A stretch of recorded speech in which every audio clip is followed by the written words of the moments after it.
कुछ भी किया जा सकता है। जिला सोलन के अर्की क्षेत्र को गर्म क्षेत्र माना जाता है, लेकिन अर्की के घनागू घाट पंचायत के ध्यानपुर निवासी राजेंद्र ठाकुर ने लोगों की सेहत का ख्याल रखते हुए सुभाष पालेकर प्राकृतिक खेती से सेब की पैदावार कर इस गर्म क्षेत्रों में मिसाल पेश की है। इन्होंने अपने बगीचे में सेब की कई प्रजातियां लगाई हैं। यह है जिला सोलन के अर्की उपमंडल का ध्यानपुर गांव, जो समुद्र तल से करीब 5,800 फुट की ऊंचाई पर बसा है। यहाँ के बागवान राजेंद्र ठाकुर ने सुभाष पालेकर प्राकृतिक खेती से सेब का उत्पादन कर लोगों की सेहत का ख्याल रखा है। उन्होंने अपने बगीचे में तैयार सेब की पहली खेप 22 जून 2021 को उत्तर प्रदेश के एक निजी कंपनी को भेजी है। इस कंपनी ने 280 रुपए प्रति किलो के हिसाब से सेब की खरीद की है। वहीं अगली खेप भेजने की तैयारी है।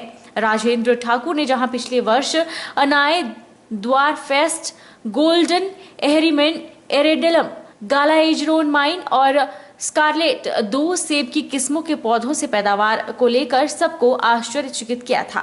वहीं इस वर्ष के सीजन में अर्की से सुभाष पालेकर प्राकृतिक खेती से तैयार सेब की पहली खेप बाजार में भेजकर सभी को हैरान किया है। बागवान राजेंद्र ठाकुर ने कहा कि उन्होंने SPNF से तैयार किया सेब बाजार में भेज दिया है। यह सेब उत्तर प्रदेश की एक निजी कंपनी को सीधे उनके बगीचे से बेचा गया है।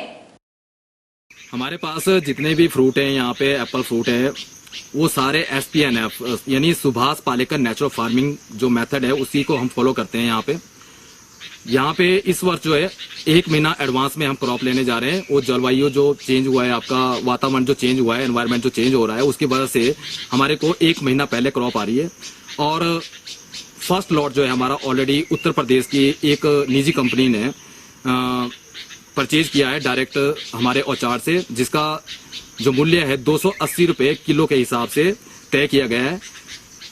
और बहुत जल्दी जो है हमारा बाकी जो मटेरियल है, लगभग 3 टन की हमारी जो अभी इस साल की जो है कैपेसिटी है प्रोडक्शन की, जो हम टारगेट है हमने रखा हुआ, वो जल्दी ही मार्केट में पहुंचने वाला है। गौरतलब है कि राजेंद्र ठाकुर ने अभी तक अपने बागीचे में करीब 850 सेब के पौधे विभिन्न प्रजातियों के लगाए हैं, जो अच्छी पैदावार दे रहे हैं।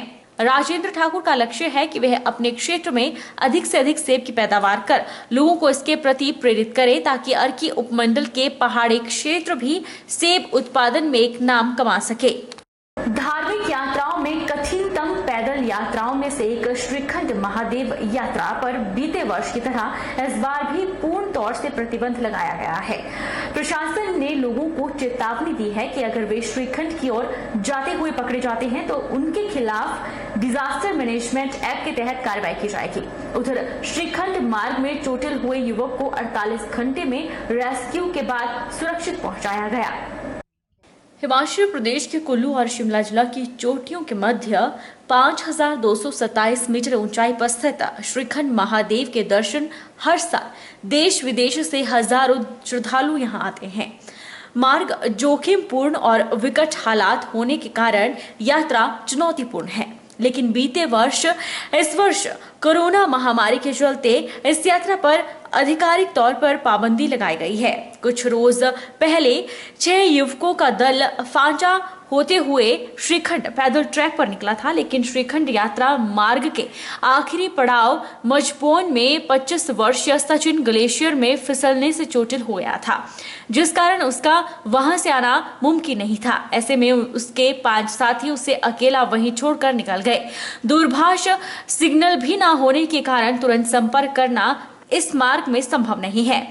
जैसे इसकी सूचना पुलिस और प्रशासन को पहुंची, प्रशासन ने ITBP पुलिस और होमगार्ड की रेस्क्यू टीम को मौके के लिए रवाना किया। टीम ने 48 घंटों के रेस्क्यू ऑपरेशन के बाद युवक को सकुशल पहुंचाया।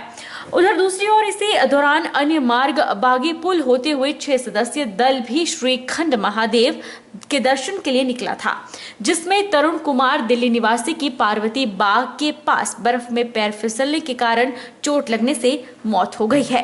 वहीं प्रशासन ने लोगों को चेतावनी दी है कि अगर वे श्रीखंड की ओर जाते हुए पकड़े जाते हैं तो उनके खिलाफ डिजास्टर मैनेजमेंट एक्ट के तहत कार्रवाई की जाएगी। देखिए, जहाँ तक उस नौजवान को रेस्क्यू करने का सवाल है तो मैं ITBP, हमारे पुलिस के जवान, होम गार्ड्स, लोकल वॉलंटियर्स का धन्यवादी हूँ। उन्होंने 48 आवर्स तक एक मैराथन, एक मिशन को कंप्लीट किया है, तो उसके लिए मैं उनका आभारी हूँ। और जहाँ तक श्रीखंड यात्रा की बात है, मैं लोगों से चाहूँगा कि कृपया श्रीखंड महादेव ना जाएँ।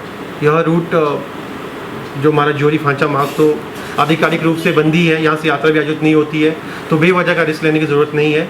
और जो लोग रिस्क लेंगे उनके खिलाफ हम सख्त कार्रवाई आपदा प्रबंधन अधिनियम के तहत लेंगे। दूसरा, कुल्लू जिला प्रशासन ने भी इस यात्रा को इस बार प्रतिबंधित कर दिया है, क्योंकि प्रशासन की ओर से कोविड के कारणों की वजह से वहाँ पर तैयारियाँ नहीं हो पाई है, जो भी इश्यूज़ है, तो श्रीखंड जाने का सवाल नहीं है। तो सभी लोगों से विनम्र निवेदन है, आग्रह है, कृपया समाज हित के लिए, अपने परिवार हित के लिए श्रीखंड यात्रा पर ना जाएं। और इवन दूसरे भी पहाड़, ऊंचे ऊंचे पहाड़ हैं यहाँ पर, जो भी बड़े कंडे हैं, वहाँ जाने की भी ज़रूरत नहीं है, क्योंकि कहीं ना कहीं हमने ये देखा है काफ़ी लोगों की डेथ पहले भी हुई है जो कांडे गए थे सर्दी की वजह से, पैर फिसलने की वजह से। तो कृपया चोरी छुपे जो भी यात्रा आप करते हैं पहाड़ों की, वो ना करें। हिमाचल प्रदेश में कोरोना के मामलों में कमी आने के बाद प्रदेश सरकार के द्वारा अनलॉक की प्रक्रिया अमल में लाई जा रही है, ताकि प्रदेश की आम जनता को राहत मिल सके। वहीं अब 1 जुलाई से देवभूमि हिमाचल में श्रद्धालुओं के दर्शनों के लिए मंदिरों के कपाट भी खुल गए हैं, जिससे श्रद्धालुओं में खासा उत्साह देखने को मिल रहा है। 1 जुलाई से देवभूमि हिमाचल प्रदेश में श्रद्धालुओं के दर्शनों के लिए मंदिरों के कपाट भी खुल गए हैं, जिससे श्रद्धालुओं में खासा उत्साह देखने को मिल रहा है। छोटी काशी मंडी में स्थित प्राचीन भूतनाथ मंदिर में श्रद्धालु बड़ी ही आस्था पूर्वक बाबा भूतनाथ के दर्शन कर रहे हैं और उनका आशीर्वाद ग्रहण कर रहे हैं। मंदिर के महंत स्वामी देवानंद सरस्वती ने बताया कि लगभग 2 महीनों के बाद श्रद्धालुओं के दर्शनों के लिए भूतनाथ मंदिर को खोला गया है और सरकार के निर्देशों के अनुसार श्रद्धालुओं को बाबा भूतनाथ के दर्शन करवाए जा रहे हैं। उन्होंने कहा कि सच्चे एवं पवित्र हृदय से बाबा भूतनाथ के दर्शन करने से मनोवांछित फल प्राप्त होता है।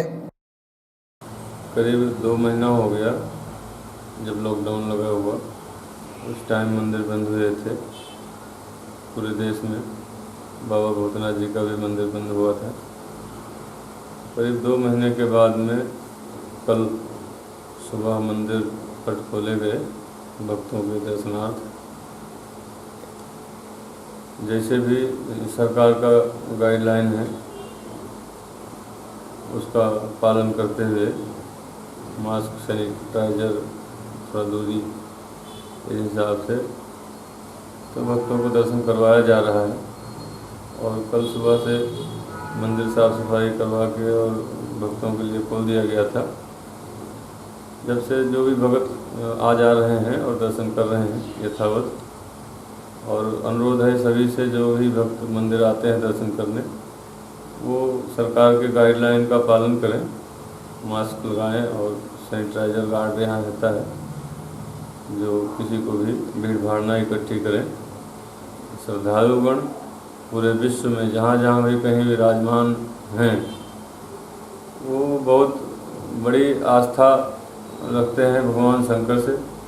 उनकी कई अलग अलग मान्यताएं हैं और श्रद्धालु जो जहाँ श्रद्धा से बाबा से मांगते हैं, महादेव जी से, तो उनकी मनोकामनाएं पूर्ण होती हैं। ऐसे ही बाबा भूतनाथ जी का हमारी मान्यता है कि कोई भी भक्त जो भी बाबा के दर्शन हेतु आता है, श्रद्धा से मत्था टेकता है और जो इच्छा कामना करता है तो उसकी सारी आवश्यकताएं पूर्ति करते हैं भगवान भोलेनाथ, बाबा भूतनाथ जी। लंबे समय के बाद मंदिरों के कपाट खुलने के बाद श्रद्धालुओं में भी खासा उत्साह देखते ही बन रहा है। श्रद्धालु आस्था पूर्वक प्राचीन भूतनाथ के दर्शन कर रहे हैं और उनका आशीर्वाद ग्रहण कर रहे हैं। श्रद्धालुओं का कहना है कि वे बाबा भूतनाथ के दर्शन कर खुशी का अनुभव कर रहे हैं। को अच्छा लगता, जैसे हमारी रोज रूटीन होती थी, भाई बंदर में आए दर्शन किए भोले बाबे के, तो अब हमारे को इतना अच्छा लग रहा है भाई भोले बाबे के दर्शन करके, बहुत अच्छा लगा। हाँ, हमको घर में बड़ी खुशी है, हम मंदिर के दर्शन करने आए आपद मंदिर में, तो हमारे को ऐसी आस्था थी आज जरूर जाना मंदिर में, जरूर दर्शन करने जाके भाई ऐसी खुशी हुई आज मंदिर में आके। प्राथमिक स्वास्थ्य केंद्र पंडोल में कोरोना वैक्सीनेशन के लिए भारी भीड़ उमड़ी। स्वास्थ्य विभाग से भीड़ कंट्रोल नहीं हो रही है, इसलिए जनता आपस में भिड़ती हुई दिखाई दे रही है।